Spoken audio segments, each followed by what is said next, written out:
Hello दोस्तों, सबको नमस्कार। आज हम पढ़ने जा रहे हैं अंग्रेजों की भू राजस्व नीतियाँ। अंग्रेजों ने कैसे कैसे नीतियाँ बनाई और क्या किया। ठीक है। ठीक है। अंग्रेजों की भू राजस्व नीतियाँ। भू राजस्व व्यवस्था जिम्मेदार इजारेदारी मुर्शिद कुली खां बंगाल।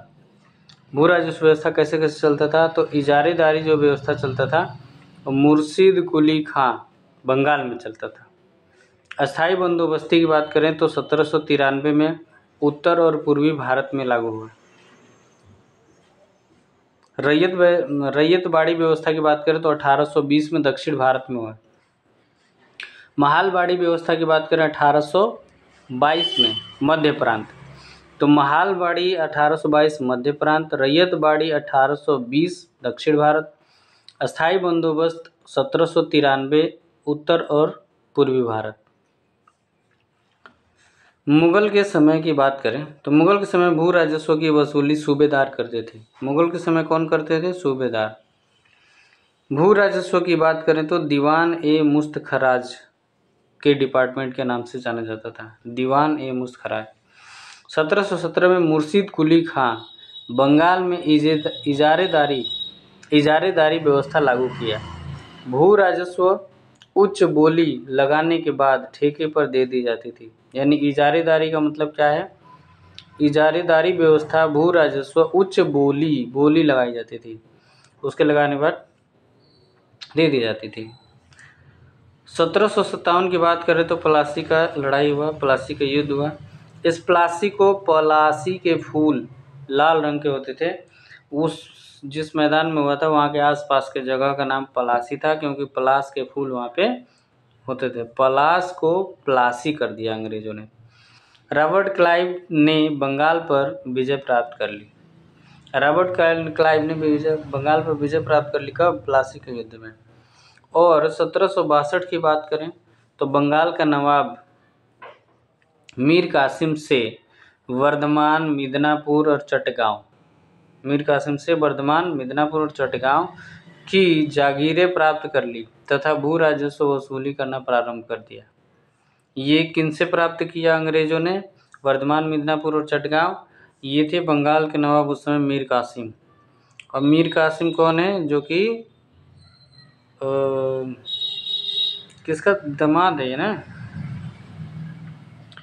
क्योंकि मीर जाफर का दामाद है मीर कासिम। 1764 में बक्सर की लड़ाई हुई थी। अभी इसको डिटेल देखेंगे। 1764 में बक्सर की लड़ाई हुई, अंग्रेज जीत गए। आलम शाह की अनुयायी वाली त्रिगुट हार गई। आलम शाह में त्रिगुट थी ना, 3 गुट, वो 3 गुट हार गई। 1765 में क्लाइव के साथ आलम शाह द्वितीय ने इलाहाबाद की संधि करी। 1765 में 2 संधि थी, एक 12 अगस्त को, एक 16 अगस्त को। परिणाम क्या हुआ? मुगल बादशाह को 26 लाख रुपए सालाना देकर उनसे बिहार, बंगाल और उड़ीसा की दीवानी का अधिकार प्राप्त कर लिया। अंग्रेजों ने क्या किया कि क्लाइव के माध्यम से 26 लाख रुपए हम देंगे बादशाह को, मुगल बादशाह को, जो अपना काम धाम करे, और बिहार, बंगाल, उड़ीसा की दीवानी हम वसूली करेंगे। बंगाल में द्वैत शासन की अगर बात करें तो 1765 से लेकर 1772 बंगाल की जमकर लूट किया। इसमें प्रशासनिक व्यवस्था नवाब थे। प्रशासनिक व्यवस्था कौन देखते थे? नवाब देखते थे। वित्तीय व्यवस्था कौन? दीवान का अधिकार कंपनी को सीधे मिला। कंपनी मतलब British East India company.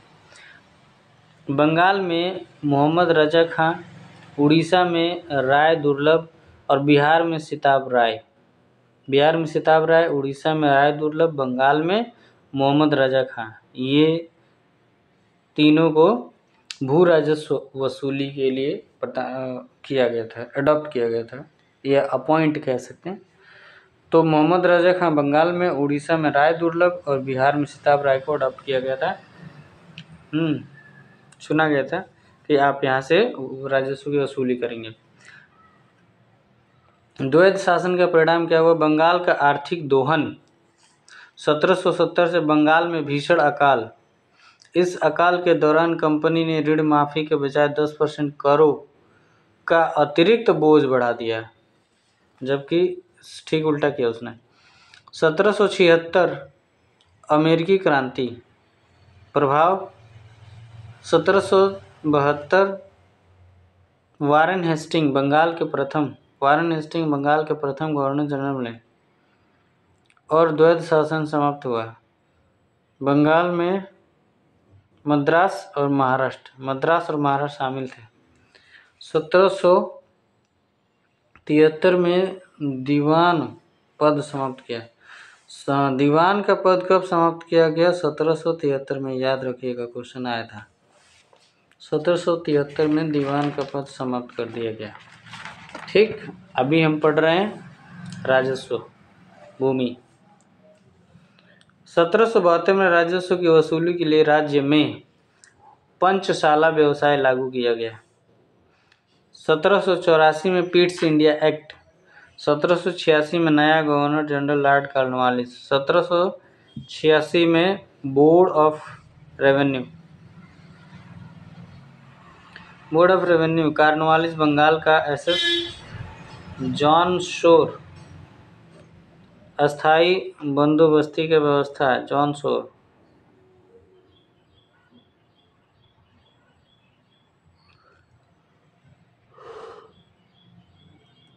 John Shore मस्तिष्क। अगर व्यवस्था की बात करें तो व्यवस्था के सिलसिले सरकार, जमींदार और कृषि और किसान व्यवस्था चलाते हैं। ठीक। जेम्स ग्रांट की अगर बात करें तो जेम्स ग्रांट समस्त भूमि का मालिक सरकार को है। जेम्स ग्रांट एक हिस्टोरियन है, बोलते हैं कि समस्त भूमि का मालिक सरकार है। जॉन शोर बोलते हैं भूमि का मालिकाना तथा जमींदार के पास हो। भूमि का मालिकाना हक जमींदार के पास हो। कॉर्नवालिस सहमत था।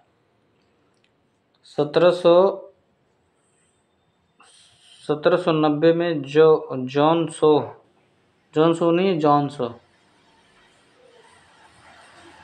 जॉन शो इसे 10 वर्ष के लिए लागू किया। 1793 इस व्यवस्था को अस्थायी रूप से लागू किया गया। और परमानेंट सेटलमेंट की बात करें, अस्थायी बंदोबस्त कैसा था? इजारेदारी बंदोबस्त, विश्वेदारी बंदोबस्त लागू किया। 1793 में क्षेत्र बिहार, उड़ीसा, बंगाल उल्टी कर्मचारियों की लॉर्ड कॉर्नवालिस, जॉन शोर और जेम्स ग्रांट ने इसे लागू किया। भूमि का 19% ब्रिटिश भारत।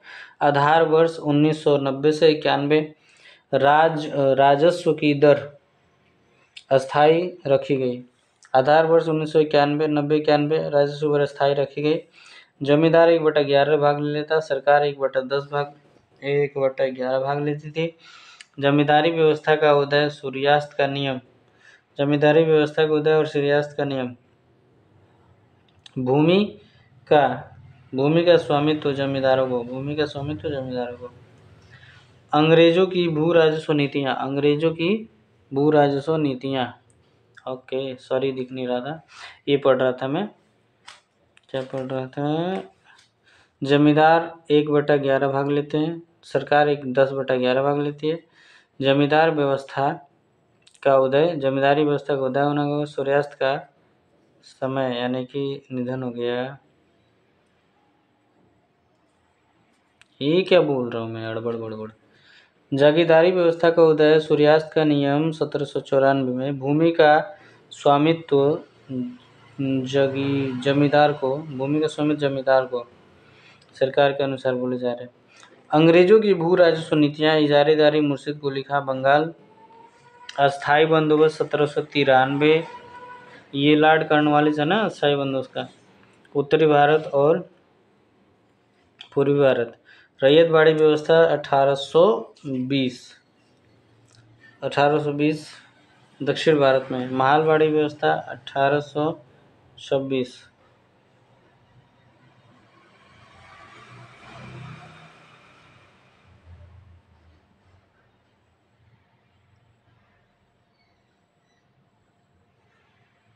इतना डन हो गया।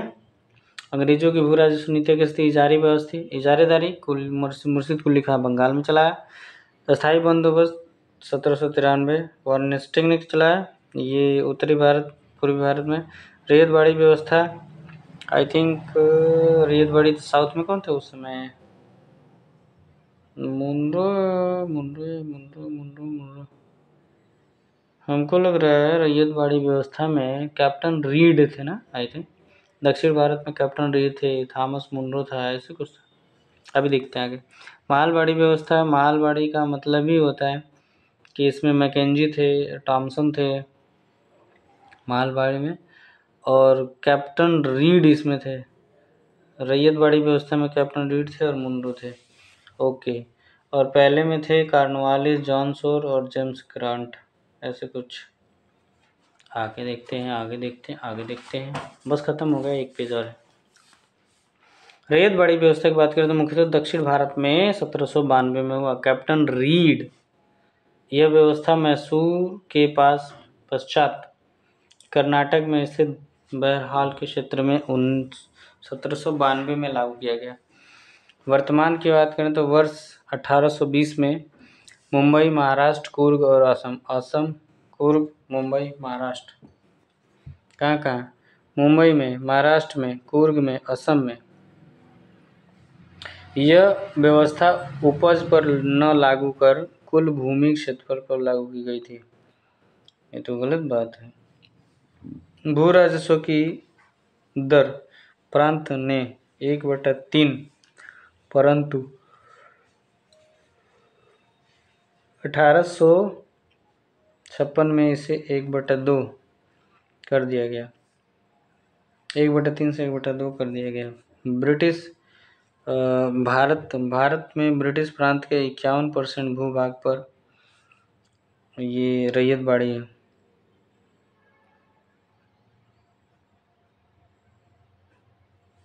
भूमि का मालिकाना हक किसान यानी कि रैयत को दिया जाएगा।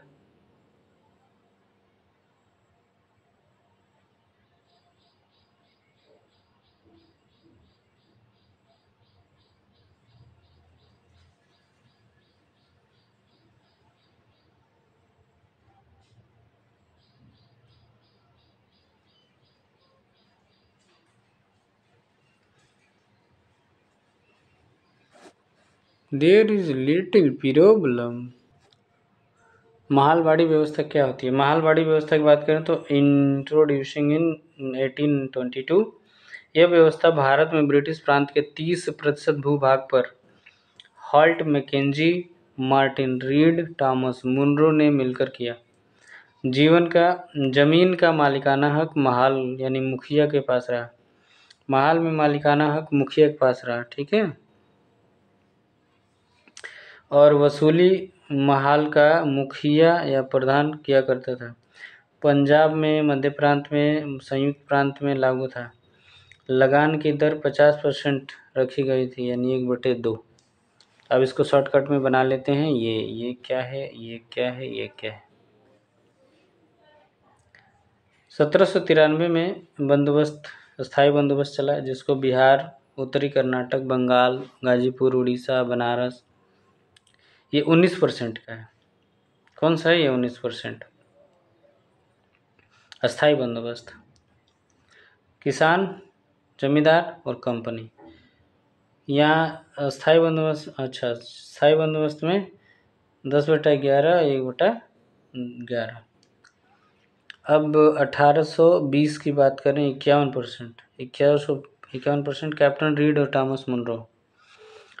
मद्रास, मुंबई, असम, कुर्ग, मद्रास, मुंबई, असम, कुर्ग, कछार,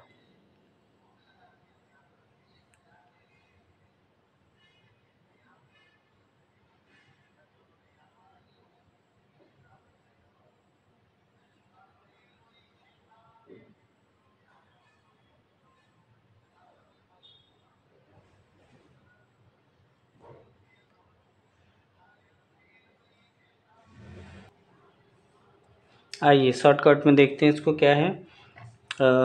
जो स्थायी बंदोबस्त है, स्थायी बंदोबस्ती 19% पे है।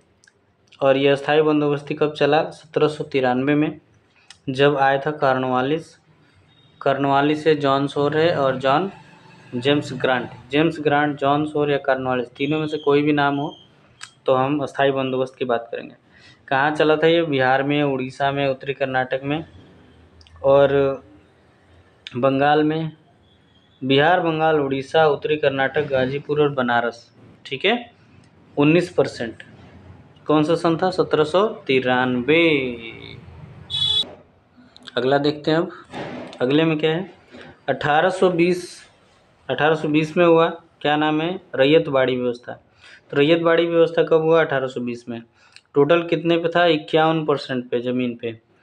और ये कहाँ हुआ? मद्रास, मुंबई, असम, कुर्ग, कछार, पश्चिम बंगाल। कुर्ग, कछार, पश्चिम बंगाल, मुंबई, मद्रास, असम। किसने लागू किया? कैप्टन रीड और थॉमस मुनरो। क्या नाम है? रैयतवाड़ी। 51% पे चलता है, 51% लागू था। भूमि का 51% की बात हो रही है। और जो महालवाड़ी की बात चल रही है, महालवाड़ी, तो महालवाड़ी में 1822 की बात हो रही है ना। महालवाड़ी 1822, 30% पे। हॉल्ट मैकेंजी थे, मार्टिन रीड थे और टॉमसन थे। Thomson, halt Mackenzie, Martin read. कहाँ हुआ था? संयुक्त प्रांत में, मध्य प्रांत में, पंजाब में। क्या नाम था इसका? महालवाड़ी। ठीक है, तो ये शॉर्टकट में हमने तीनों अस्थाई बंदोबस्त व्यवस्था देख लिया। ठीक, आगे देखते हैं।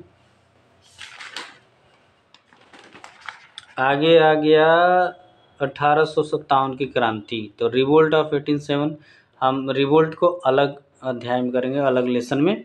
तो अभी के लिए बहुत बहुत धन्यवाद। हमने जो भी पढ़ा, क्या पढ़ा? व्यवस्था, भू राजस्व की प्रणाली। तो यहीं तक रहने देते हैं, अगला टॉपिक अगले में स्टार्ट करेंगे। Thank you so much.